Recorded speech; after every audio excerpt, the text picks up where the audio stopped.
So as the room is getting filled, we are having the second plenary talk coming up by Chef Anil Grover. May I briefly introduce Chef Anil Grover. He has degree in economics and worked as a chef in ITC Maurya, one of the top ranking 5-star hotel chains in India, before turning a young entrepreneur and getting into the business of family. He remained passionately linked with the F&B industry and launched the Groovy Foods, doing international trading in industrial chocolates and cocoa powder. He has been among the many leading chefs invited to participate in 2 consecutive years in the Taste of the World International Food Festival at Hoi An, Vietnam. He has also headed the Indian Team Selection Committee for Focus Devolved Asia competition in 2017 and has been having honorary membership of culinary associations across the world. He has been one of the best international culinary judge from India by IFCA. He has been awarded as so. He has been also had the honor of being the core committee member of the first ever World Heritage Culinary Summit and Food Festival. May I then invite Chef Anil Grover to come onto the stage and deliver a talk, a keynote talk on the power of data in culinary enterprise. Chef Grover.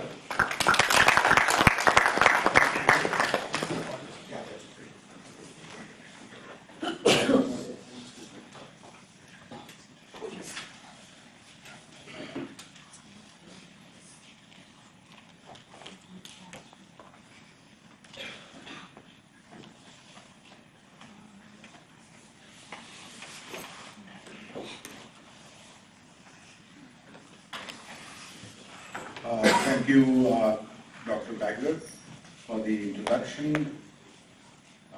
The topic which I've been given today is understanding and the power of data in the culinary enterprise. It's a very, very vast topic, and I have been given only 10 minutes to talk about it, and that too in IITD, which is doing so much on the computational gastronomy. I'll just run you through in the next 10 minutes. Well, data. Today, data drives everything. Is it a new mantra or a proven fact? I believe that the culinary industry, the culinary space, the culinary enterprise has always relied upon data to make key decisions, be it forecasting, be it on the sales, be it on the menu planning or production planning. That's what they've always relied upon data. As a matter of fact, any enterprise relies upon data to carry forward their businesses. But what today has really changed is the technology, which has changed. Of course, the data, everybody relies upon data, but the technology has changed. And that has resulted in a humongous volume inflow of data, and also, additional type of data.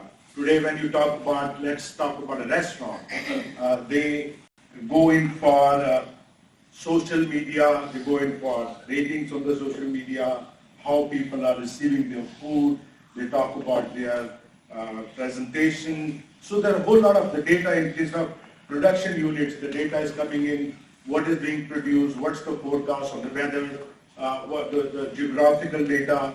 There are a whole lot of various avenues where the data is flowing in and one analyzes in an enterprise before they move to the next step. Before I move further, let's talk about what is a culinary organization. A culinary organization is an umbrella term which is covering a very vast range of institutions. It could be just an institute, culinary institute, teaching people how to cook. It could be a hospital. It could be a hotel with many restaurants. It could be a chain of restaurants. It could be a standalone restaurant. It could be a food processing unit. As a matter of fact, among us, we have one of the people I've been introduced who is from a spice industry. What are they doing over here? Right.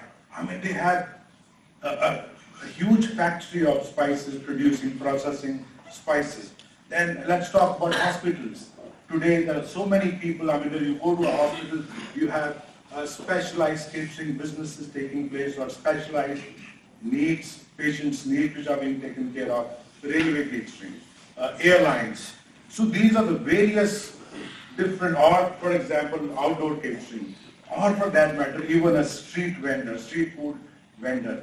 Today they are all relying upon data. And though the data may differ from different organizations, depending upon the format and also the end goal. But that's the kind of organization, that's the kind of umbrella of FBOs or food, enterprises we are talking about. Let's talk about where does the data come from. I mean, to make it simplified, I'm taking an example of a restaurant, just a standalone restaurant. Where is the data today coming from? I mean, let's say the restaurant is only serving to the guests who are coming there for an experience, but today things have changed. Where is it that there's so much of, so there is a backward, today the data is available for backward linkage, as we call it. When I talk about the backward linkage, what does it mean? It means, right, I mean here, it's just a photograph which has been taken from the internet, just to show, if you see this, sorry.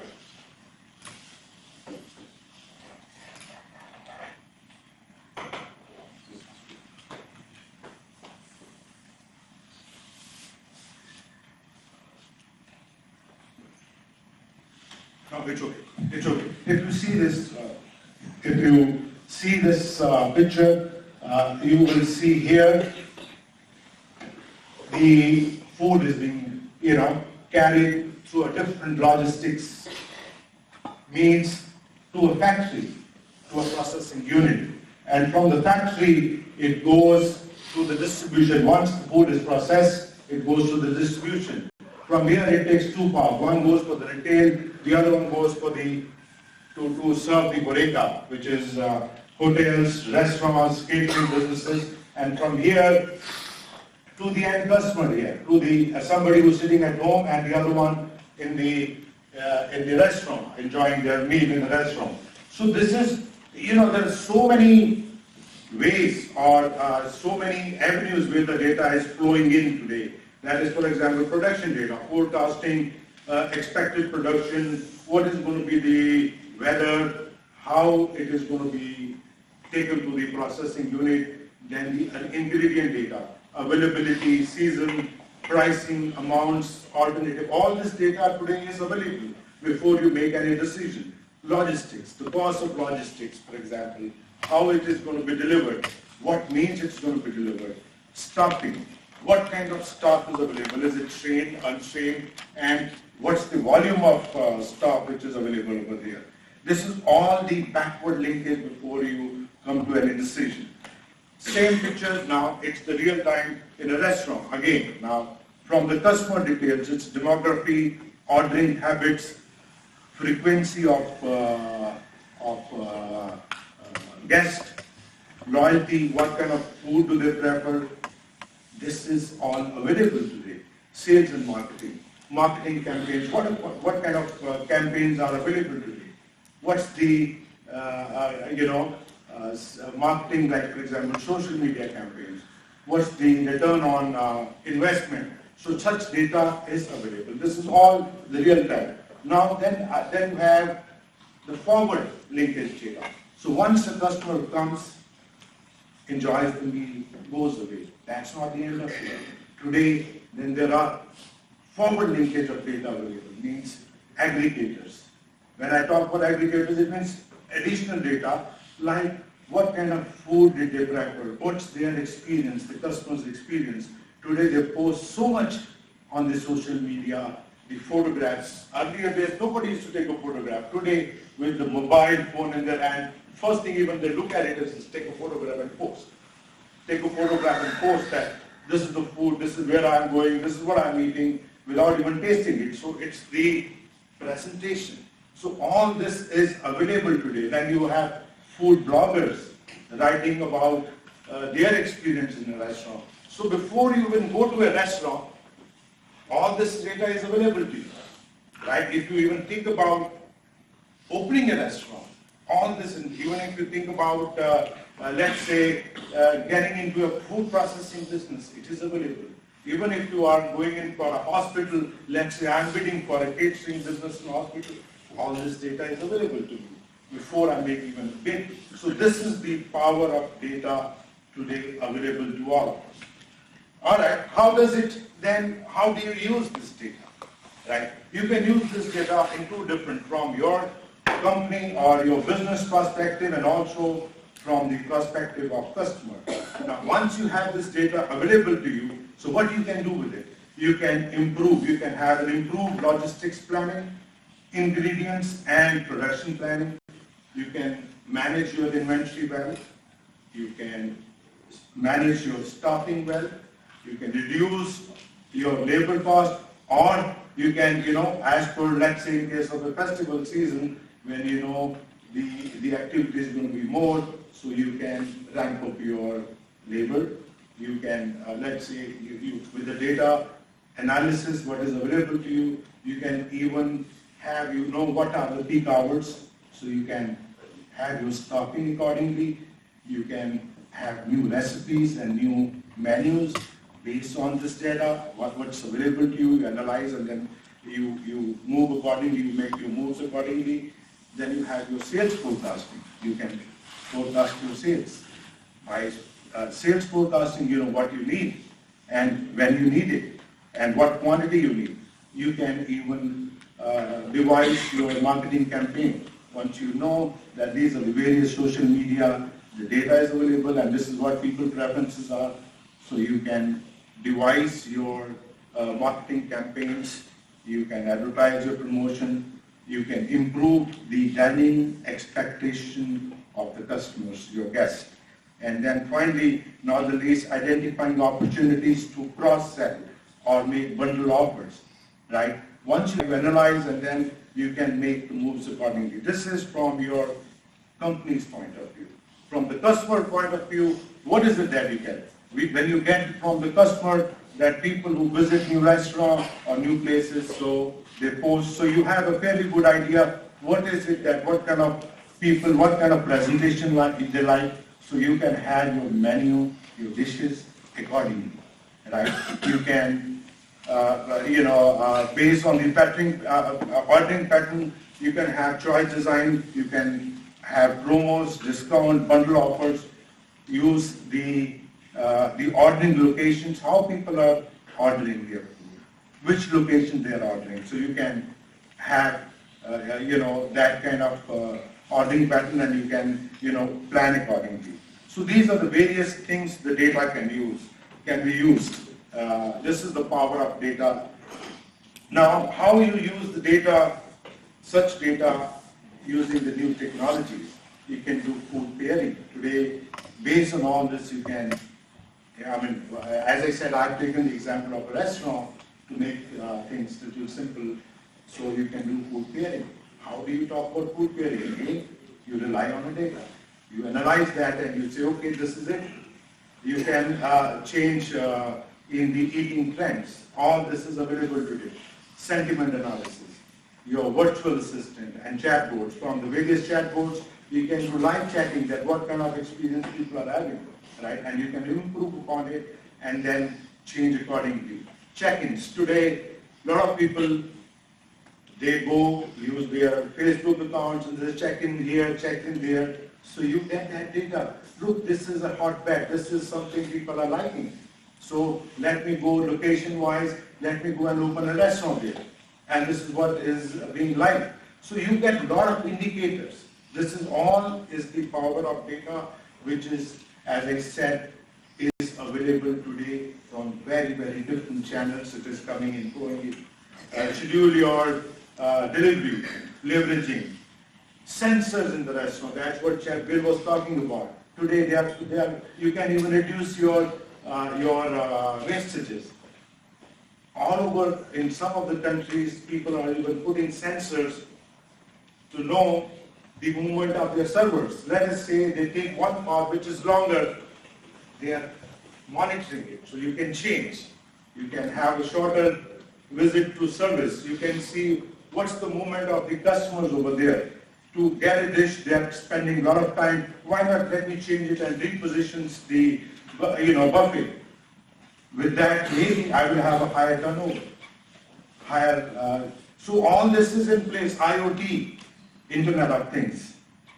Today, let's say if I'm running a bakery, right, and I have people coming in and they are ordering something, I can keep the oven ready through here when they walk in, and I know this is what they will order, I can keep the oven ready through the internet. At what temperature, just clicking, it's ready, right? This is how the data is changing lives all around. This is again an example of the artificial intelligence.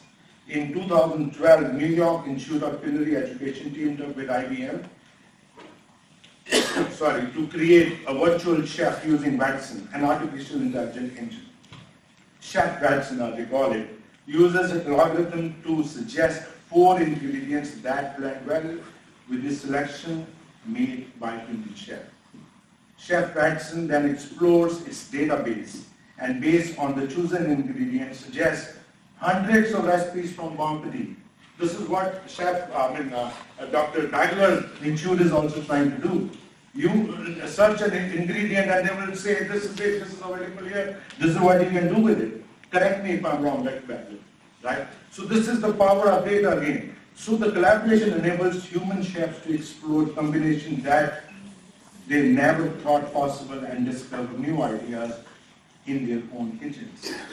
So this is the power of data which can be used as a matter of fact in any enterprise, as I said, but especially in the culinary fields. With this, I would thank you all for spending your time and thank you once again.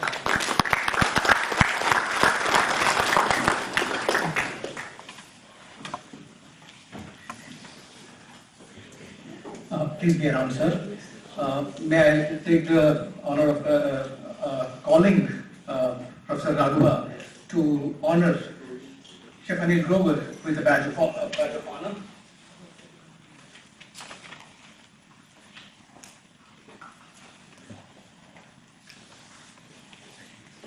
Thank you, Chef Grover, for giving us a wide perspective of culinary industry, the customer's perspective, the business owner's perspective, and how data is ruling the roost and how data science and data analysis can be helpful in these endeavors.